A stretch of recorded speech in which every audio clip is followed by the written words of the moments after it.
Guyana is on a rapid infrastructural growth, one unlike seen in the post-independent period. From roads to bridges to hospitals, schools, and airports, opportunities for contractors to benefit are innumerous.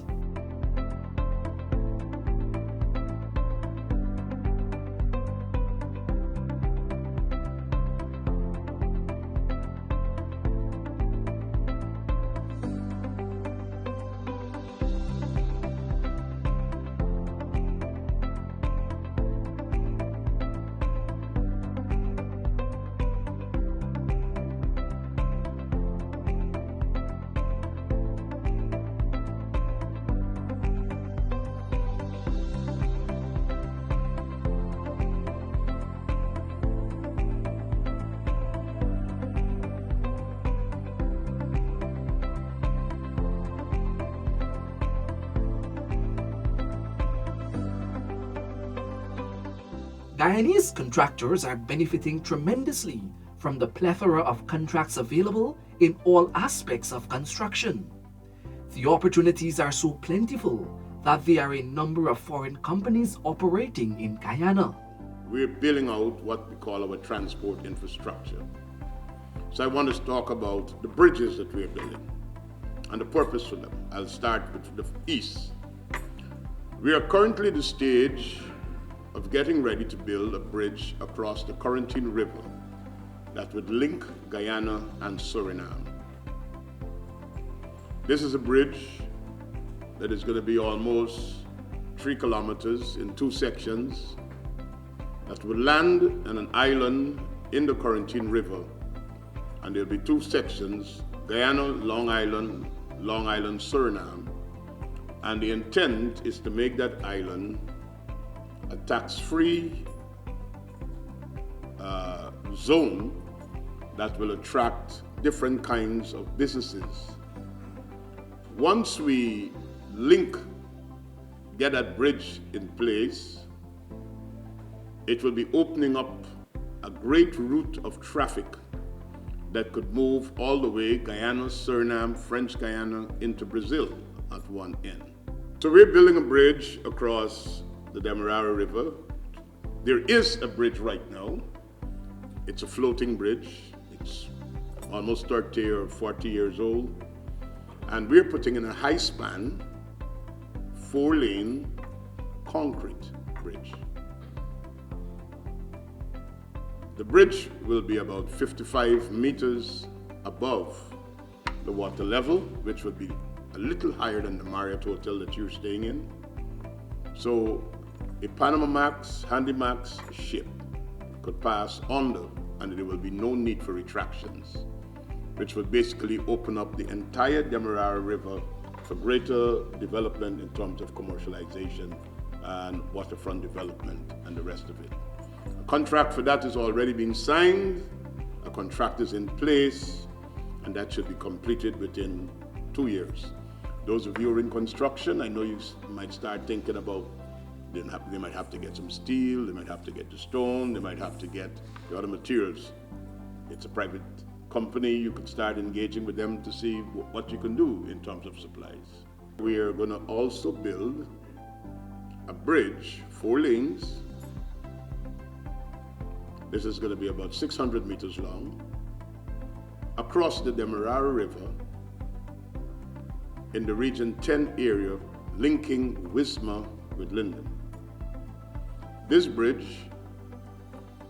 has not yet been awarded. We are open for proposals and discussions if you would like to finance and build. A possibility exists there. Then there is the opportunity, because we are building the road that will link Guyana with Brazil. It's called the Linden to Lethem Road. And currently along that road, we have 45 bridges under construction. Remember I told you we are modernizing Guyana. The bridges there already exist, but they're all timber bridges. And we have now moved all of them into a new design satisfying AASHTO standards, and they're going to be bridges that could accommodate 80 tons at any given time comfortably, depending on how it's divided in the axle. And those bridges have already, all of them have been awarded, and contractors are engaged in construction.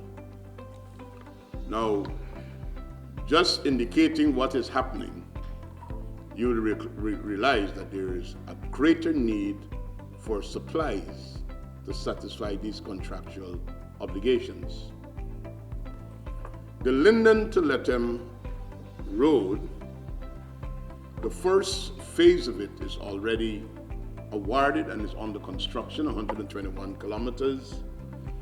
It's a project that has been funded by support of the UK CIF, the Caribbean Infrastructure Fund, and the CDB. The total project is about 190 million US dollars, and that's 121 kilometers. But we need to take that road from where it will end to another 350 plus kilometers to get it all the way to Lethem, where there is a bridge that exists already across the Takatu, which is the Takatu Bridge that you could drive straight into Brazil. Once you're into Brazil, you're into a new world, you're into South America, and we could connect. So there are opportunities, and you might want to discuss if you're interested in being there. As it relates to that road, there's a section of that road that you must cross by way of a barge, or we have to build a bridge. You have to cross the Essequibo River, and that is at a place called Kurupakari. We intend to build a bridge so that the road could become a 24-hour road, because this road is linked to a deep water harbor that we are going to build out in the Berbice River. In the Berbice River at Palmyra, we have gone out for expressions of interest for an oil refinery, which is about 30,000 barrels per day production. There will be a new stadium built out there, a municipal airport, and housing development. So this is all a new wave of development in the Berbice area. But the intent of the deep water harbor is that we should be able to get ships with sufficient tonnage and capacity that we could be able to deliver cargo and goods all the way into Brazil, because Brazil is a landlocked country. It takes about 7 days, some people say 11 days, depending on the size of vessel, to move through the Amazon River. The same journey that can take 7 to 11 days, using Guyana's deepwater harbor, you can get your goods and supplies out in 72 hours. One supplier of beef to Suriname met with me and indicated it takes him 52 days to get refrigerated beef to Suriname, the route he's taking right now. With this road, he can get from Brazil to Suriname in under 72 hours. So that's the impact of what we're doing. Guyana is a market of under a million, but just not in Brazil. You've gone into another market of over 20 million. So with that road, it's a significant link and development. Guyana, through diligent work of the government, has taken a global position of being an investment capital.